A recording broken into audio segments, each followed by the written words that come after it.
The following is the short story, Youth, by Leo Tolstoy, presented by ListenToGenius.com, read by Dick Hill.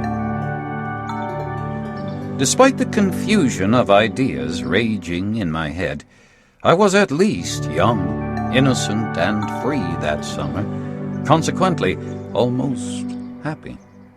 Sometimes I would rise quite early in the morning, for I slept on the open veranda, and the bright horizontal beams of the morning sun would wake me up.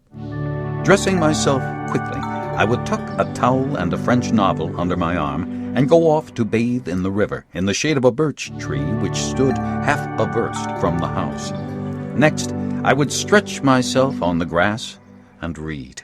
raising my eyes from time to time to look at the surface of the river where it showed blue in the shade of the trees, at the ripples caused by the first morning breeze, at the yellowing field of rye on the further bank, and at the bright red sheen of the sunlight as it struck lower and lower down the white trunks of the birch trees which, ranged in ranks one behind the other, gradually receded into the remote distance of the home park. At such moments, I would feel joyously conscious of having within me the same young, fresh force of life as nature was everywhere exuding around me. When, however,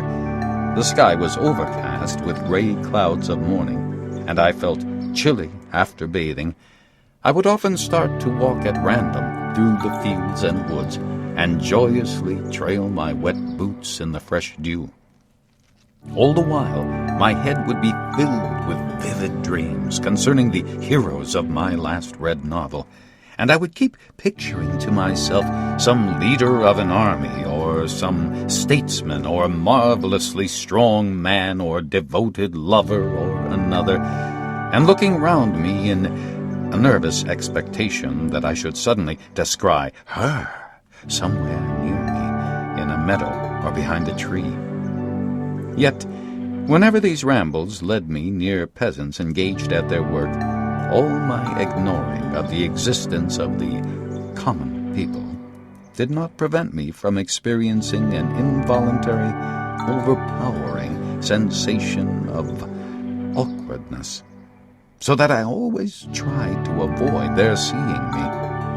When the heat of the day had increased, it was not infrequently my habit, if the ladies did not come out of doors for their morning tea,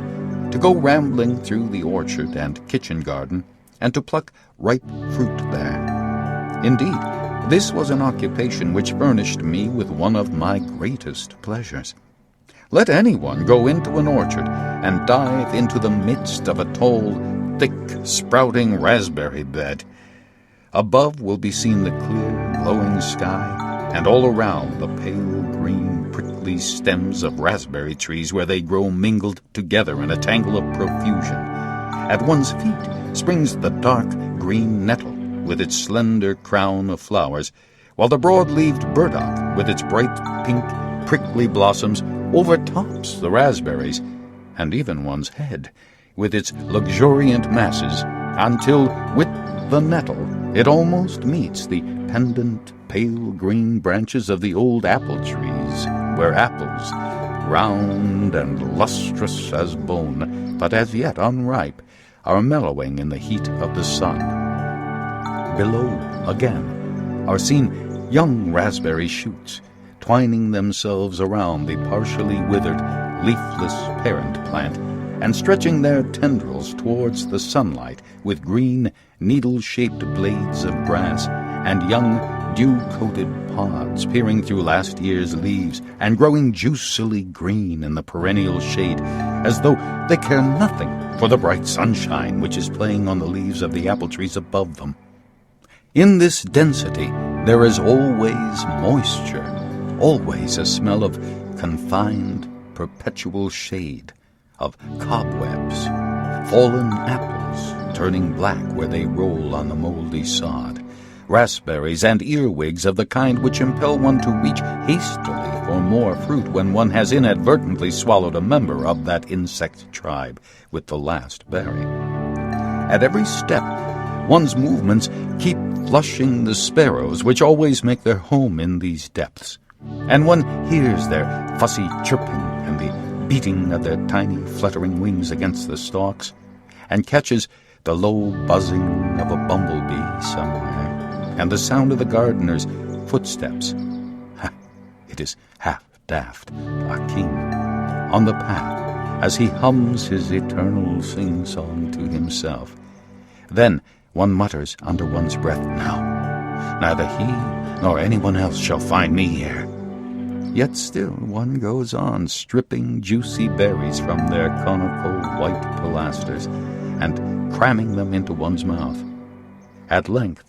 one's legs soaked to the knees as one repeats over and over again some rubbish which keeps running in one's head, and one's hands and nether limbs, despite the protection of one's wet trousers, thoroughly stung with the nettles, one comes to the conclusion that the sun's rays are beating too straight upon one's head for eating to be any longer desirable, and sinking down into the tangle of greenery, one remains there, looking and listening, and continuing in mechanical fashion to strip off one or two of the finer berries and swallow them. At 11 o'clock, that is to say, when the ladies had taken their morning tea and settled down to their occupations, I would repair to the drawing-room. Near the first window, with its unbleached linen blind lowered to exclude the sunshine, but through the chink of which the sun kept throwing brilliant circles of light which hurt the eye to look at them,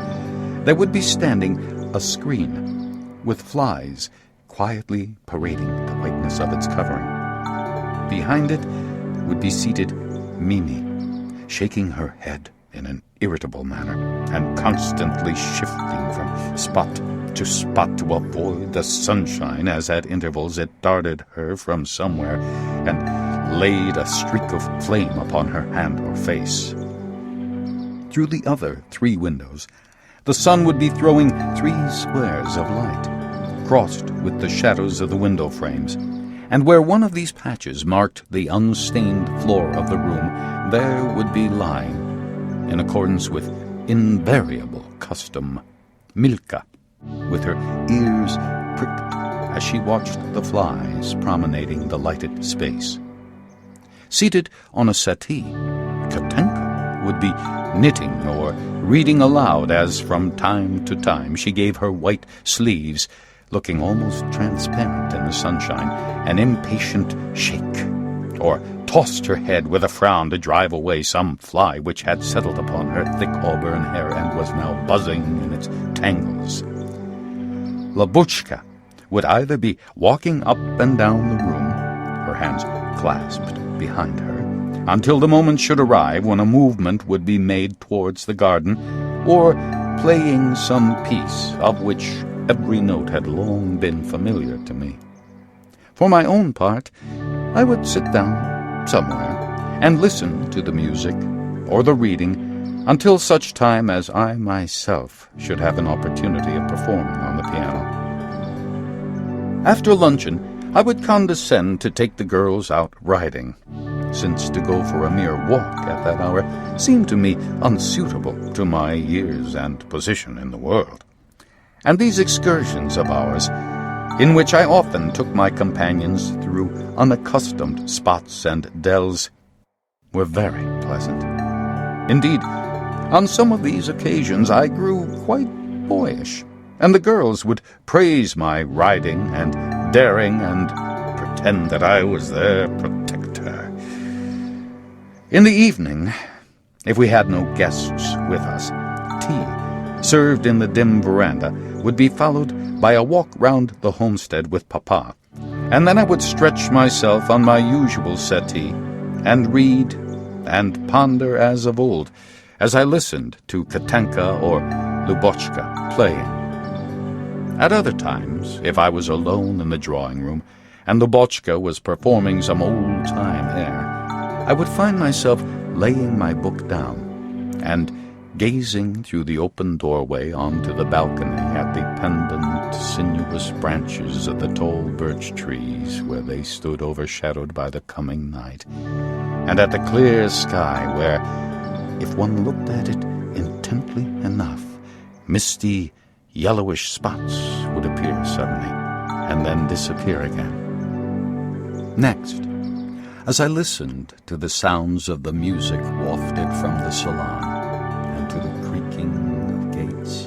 and the voices of the peasant women when the cattle returned to the village, I would suddenly bethink me of Natalia Savishna, and of Mama, and of Karl Ivanich, and become momentarily sad. But in those days my spirit was so full of life and hope that such reminiscences only touched me in passing, and soon fled away again. After supper, and sometimes a night stroll with someone in the garden, for I was afraid to walk down the dark avenues by myself, I would repair to my solitary sleeping place on the veranda, a proceeding which, despite the countless mosquitoes which always devoured me, afforded me the greatest pleasure. If the moon was full,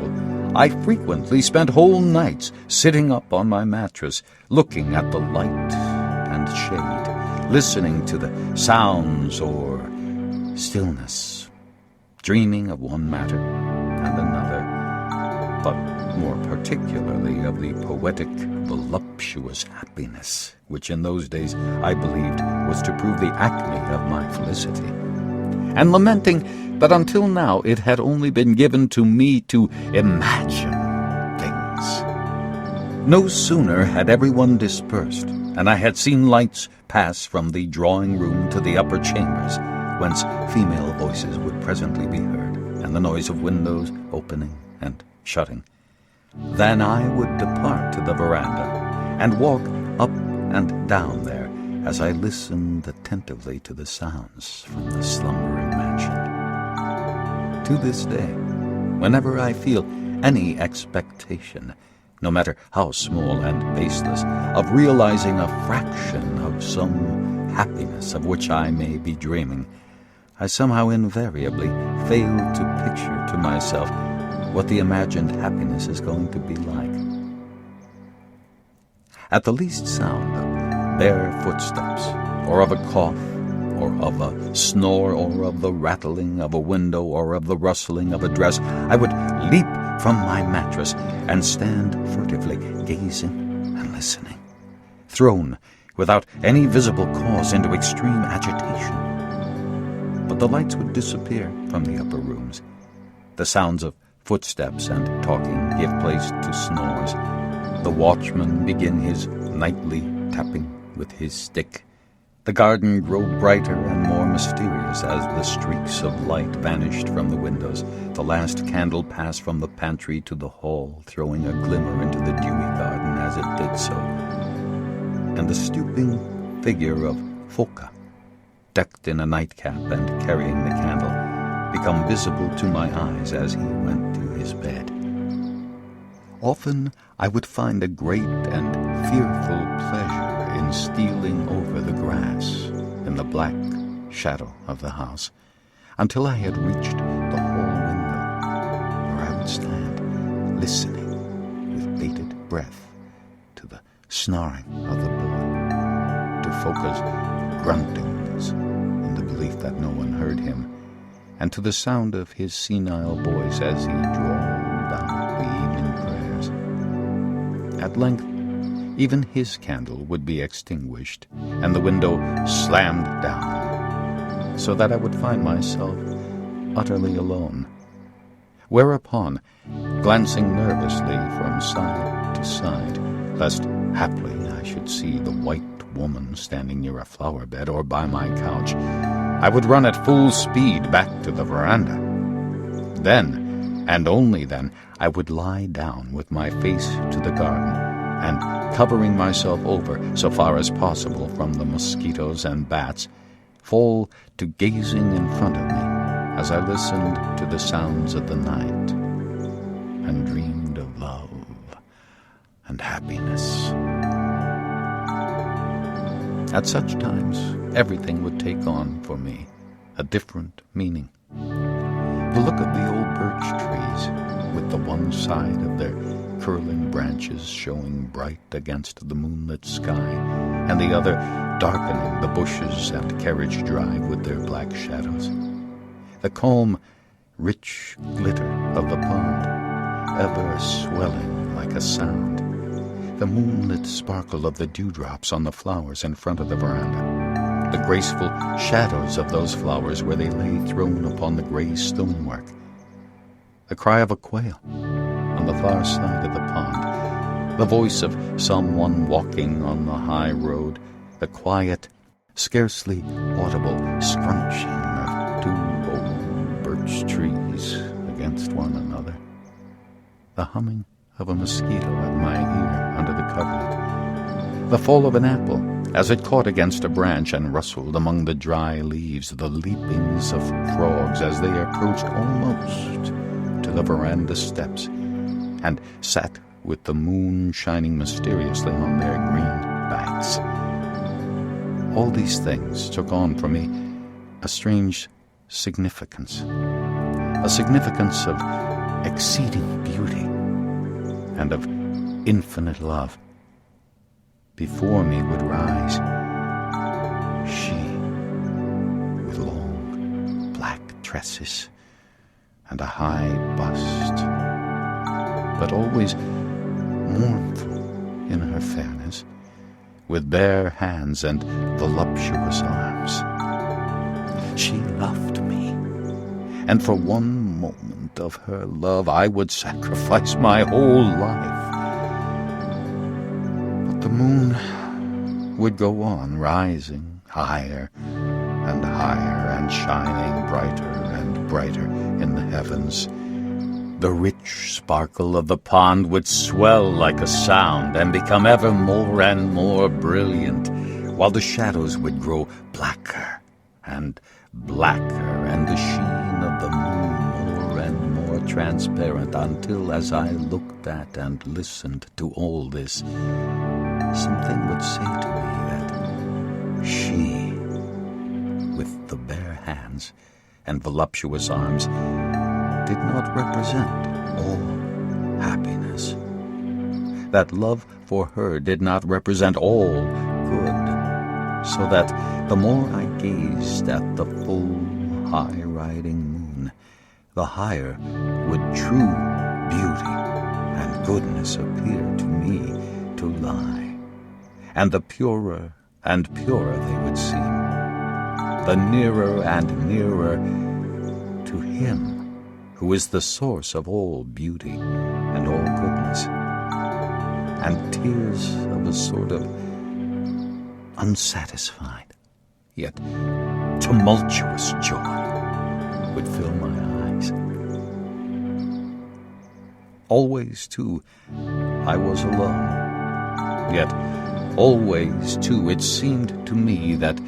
although great, mysterious nature could draw the shining disk of the moon to herself, and somehow hold in some high, indefinite place the pale blue sky, and be everywhere around me, and fill of herself the infinity of space, while I was but a lowly worm, already defiled with the poor, petty passions of humanity. Always, it seemed to me that, nevertheless, both nature and the moon and I were one. This is Dick Hill for ListenToGenius.com. Thank you for listening. This audio program is copyrighted by Redwood Audiobooks. Permission is granted to download for personal use only, not for distribution or commercial use.